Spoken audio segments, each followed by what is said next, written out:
Bismillahirrahmanirrahim. Assalamualaikum warahmatullahi wabarakatuh.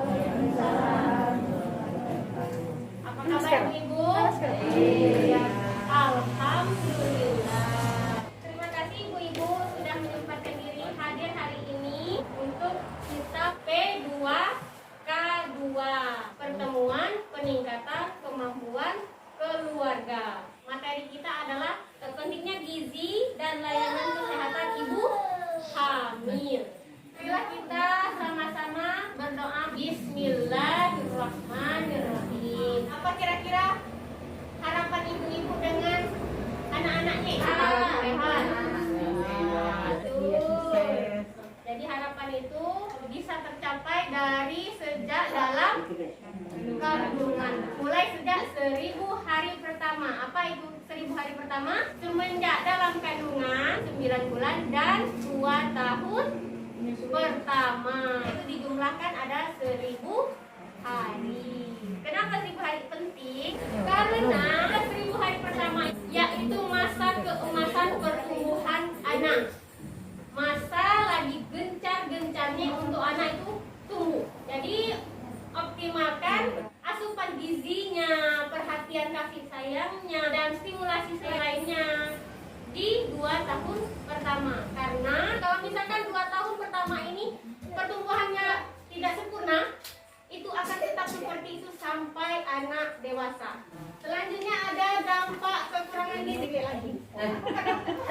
Dampak kekurangan gizi keluarga. Ibu hamil yang tidak sehat melahirkan bayi dengan berat badan lahir rendah.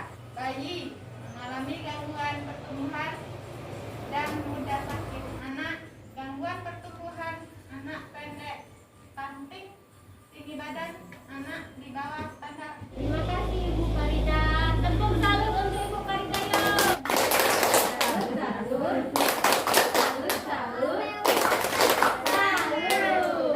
Beberapa dampaknya. Yang pertama pada ibu hamil. Jika ibu hamil kurang asupan gizi akan beresiko melahirkan bayi dengan berat badan bayi lahir rendah. Selanjutnya pada bayinya ini akan mengalami gangguan pertumbuhan. Pada anak-anak tinggi anak tidak sesuai tinggi seusianya atau stunting pendek. Betul.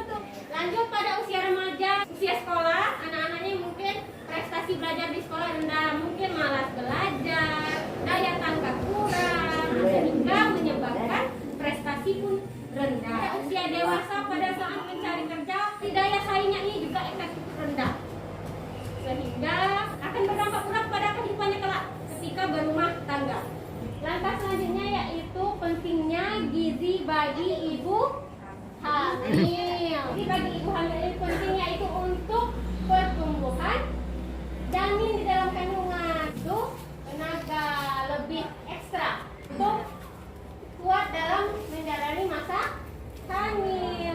Didukung juga oleh perhatian suami, dukungan keluarga. Di sini ada isi piring untuk ibu hamil. Apa saja yang harus ada di dalam piring ibu hamil pada saat makan? Karbohidrat, ada nasi dulu. Sepertiganya lagi ada sayur. Sepertiga lagi ada lauk dan buah-buahan. Makanan sehat itu tidak harus mahal. Ada di sekitar kita. Banyak protein hewani dan protein nabati. Bisa ada tempe, ada tahu. Selanjutnya pemeriksaan kesehatan pada ibu hamil. Apa itu pemeriksaan kesehatan pada ibu hamil? Posyandu, betul. Berapa kali biasanya?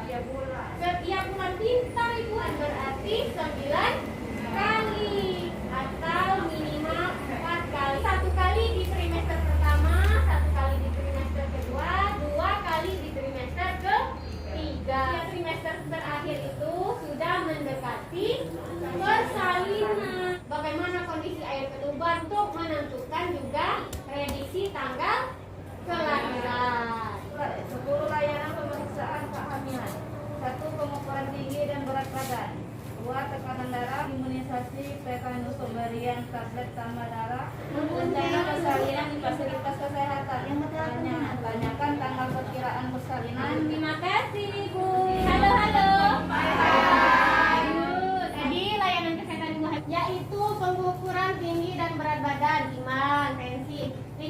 atas atau lila. Tinggi rahim. Tablet tambah darah ini wajib diminum oleh ibu hamil minimal 90 butir selama kehamilan.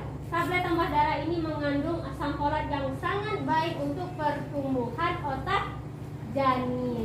Rencanakan persalinan di fasilitas kesehatan. Kita wajib melahirkan di fasilitas kesehatan seperti puskesmas, rumah sakit, bidan, betul.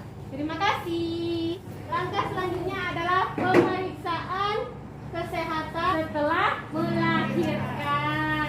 Ibu-ibu harus mendapatkan IMD, inisiasi menyusui dini. Bayi baru lahir mungkin setelah dibersihkan sedikit diletakkan di atas dada ibu untuk mencari puting. Pada saat bayi mencari puting itu sudah terjadi proses pembelajaran. Apalagi yang harus didapatkan oleh ibu yang baru melahirkan? Pemeriksaan kesehatan setelah melahirkan. Minimal 3 kali 6 jam sampai 3 hari pertama setelah melahirkan. Keempat sampai 28 dan hari ke-29 sampai 40. Aku kedua.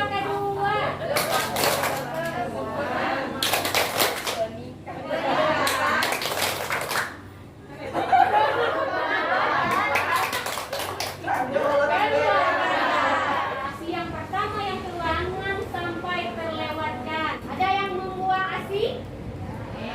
Alhamdulillah. Kolostrum ini sangat penting Bu untuk pertumbuhan perkembangan bayinya hanya selama 2 hari pertama atau maksimal 3 hari. Setelah itu adalah ASI yang biasa keluar sampai menyusui hari. Jangan takut kurang. ASI itu sudah diberikan secara sempurna oleh Yang Maha Kuasa untuk bayi, insya Allah tercukupi dan tidak perlu ditambahi kopi, madu ataupun susu formula. Tanpa ada alasan syar'i tidak boleh, karena yang pertama ASI adalah hak anak. Pada saat kita hamil, anak dalam kandungan itu sudah punya hak hidup. Berikan ASI saja selama 6 bulan. Betul, ASI eksklusif. No diberi pisang, no diberi bubur. No juga untuk diberi madu, termasuk susu formula. Tahun pertama beri balik kalau jadi bos. Nah itu. Ini kata kesehatan ya Bu, kata dokter. Itu hanya dioles-oleskan saja, misalkan madu, kopi, tidak boleh. Sabar baik, lambungnya belum siap. Setelah 6 bulan barulah kita memulai memberi makanan pendamping ASI. Itu pun disesuaikan jumlah takaran dan tekstur burnya. Bertahap sampai ke anak 1 tahun mulai makan nasi seperti kita orang dewasa.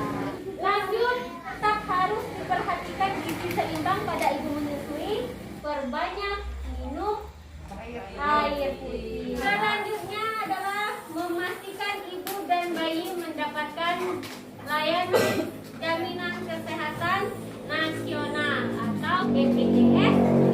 Setelah melahirkan segera mengupdate KK masuk bayi tadi ke dalam KK. Selanjutnya adalah surat keterangan kurang mampu di kelurahan atau kades, surat pengantar dari puskesmas. Langsung dibawa berkas tadi ke kantor BPJS di kabupaten. Sekali.